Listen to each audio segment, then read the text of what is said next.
Pada video sebelumnya, kita sudah mempelajari tentang ilmu kimia. Nah, ilmu kimia sangat erat kaitannya dengan kegiatan di dalam laboratorium. Sehingga kita harus mengetahui apa saja alat-alat yang ada di laboratorium, baik itu bentuknya, namanya, maupun fungsinya. Pada kesempatan kali ini, kita akan membahas tentang alat-alat laboratorium.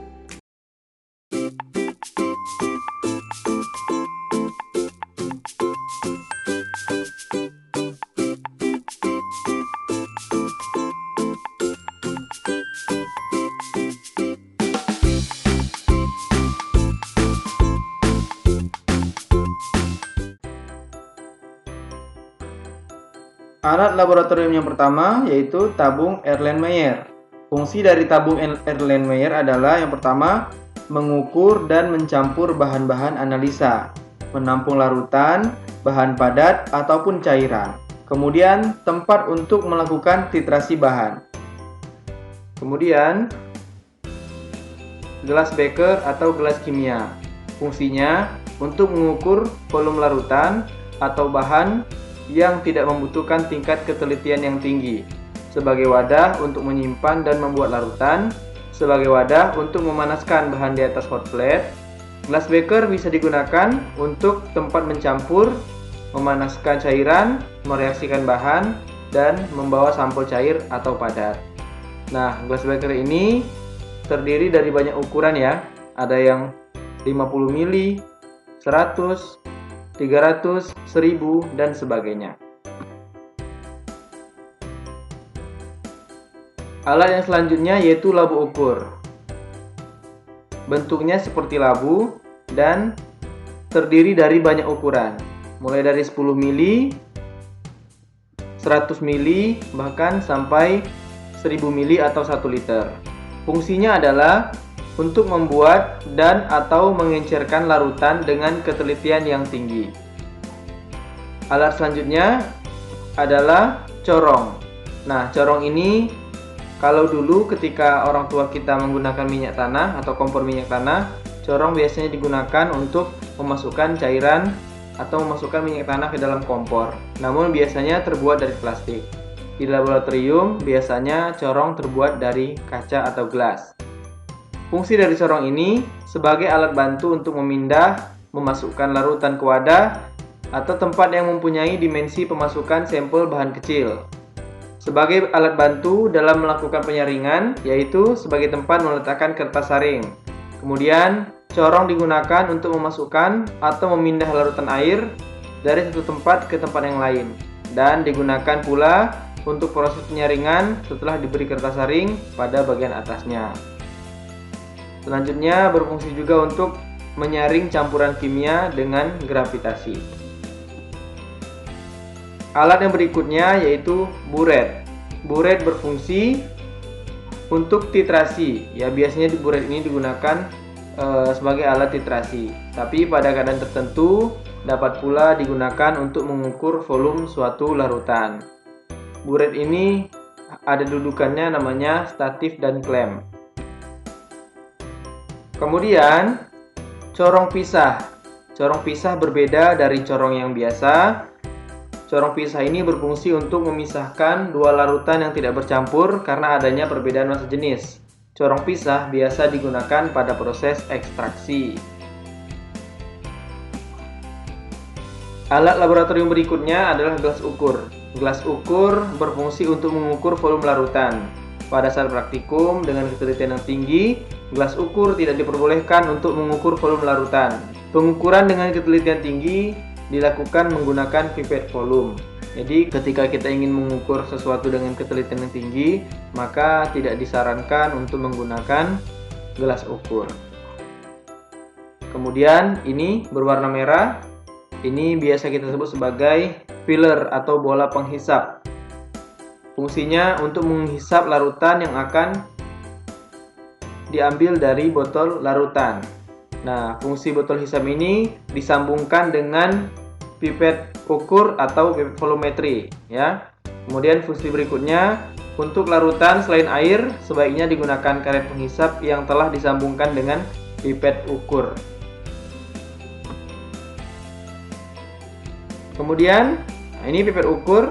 Nah, pipet ukur ini biasa pangkalnya disambungkan dengan bola hisap. Fungsinya adalah untuk mengukur volume larutan. Nah, ini ketelitiannya lebih baik daripada gelas ukur ya. Tadi sudah kita bahas. Nah, ini kita sebut sebagai pipet tetes, di mana di pangkalnya itu ada seperti karet ya. Ketika kita gunakan, kita pencet dulu. Kemudian fungsinya adalah untuk meneteskan atau mengambil larutan dengan jumlah yang kecil. Jadi untuk beberapa tetes kita bisa menggunakan pipet tetes. Alat laboratorium selanjutnya yaitu batang pengaduk. Tentu fungsinya untuk mengaduk atau mengocok suatu cairan, baik saat akan direaksikan maupun ketika reaksi sedang berlangsung. Kemudian ini yang biasa kita sebut sebagai tabung reaksi. Ini sangat familiar ketika kita masuk dalam laboratorium. Fungsinya untuk mereaksikan dua zat atau lebih ya. Alat ini biasa kita gunakan berdampingan dengan tabung reaksi, yaitu adalah penjepit tabung reaksi. Fungsinya untuk menjepit tabung reaksi khususnya ketika kita mau melakukan pemanasan. Alat yang selanjutnya yaitu rak tabung reaksi. Fungsinya sebagai tempat tabung reaksi. Biasanya digunakan pada saat percobaan yang membutuhkan banyak tabung reaksi. Seperti itu. Jadi ketika kita sudah mereaksikan sesuatu, kita bisa meletakkannya di rak tabung reaksi. Nah, ini spatula ya, bukan spatula untuk memasak ya, tapi spatula yang khusus digunakan di laboratorium. Fungsinya untuk mengambil bahan-bahan kimia dalam bentuk padatan, misalnya dalam bentuk kristal. Untuk zat-zat yang bereaksi dengan logam digunakan spatula plastik, sedangkan zat-zat yang tidak bereaksi dengan logam dapat digunakan spatula logam. Jadi ada dua jenis spatula, spatula logam dan spatula plastik. Selanjutnya, ini kita sebut sebagai kawat nikrom. Kawat nikrom digunakan untuk uji nyala dari beberapa zat. Biasanya suatu zat diletakkan di ujung kawat nikrom kemudian dibakar. Maka kita bisa melihat warna nyala zat tersebut. Ini kita sebut sebagai kaca arloji sebagai penutup saat melakukan pemanasan terhadap suatu bahan kimia. Juga bisa digunakan saat kita menimbang bahan-bahan kimia dan untuk mengeringkan suatu bahan dalam desikator. Berikutnya, ini yang biasa kita sebut sebagai pembakar spiritus ya, karena di sini bahan bakarnya adalah spiritus. Fungsinya adalah untuk membakar zat atau memanaskan larutan. Nah, ini biasa kita sebut sebagai pH meter ya. pH meter tentu fungsinya adalah untuk mengukur tingkat keasaman dari suatu zat. Berikutnya, kertas saring. Kertas saring digunakan untuk menyaring larutan. Ini kita sebut sebagai kaki tiga. Kaki tiga sebagai penyangga kawat kasa. Nah, ini adalah bentuk kawat kasa yang diletakkan di atas kaki tiga. Fungsinya sebagai alas atau untuk menahan labu atau beker pada waktu pemanasan menggunakan pemanas spiritus atau pemanas bunsen. Nah, alat ini juga biasa kita lihat di alat-alat kedokteran. Fungsinya untuk menghaluskan zat yang bersifat padat atau kristal.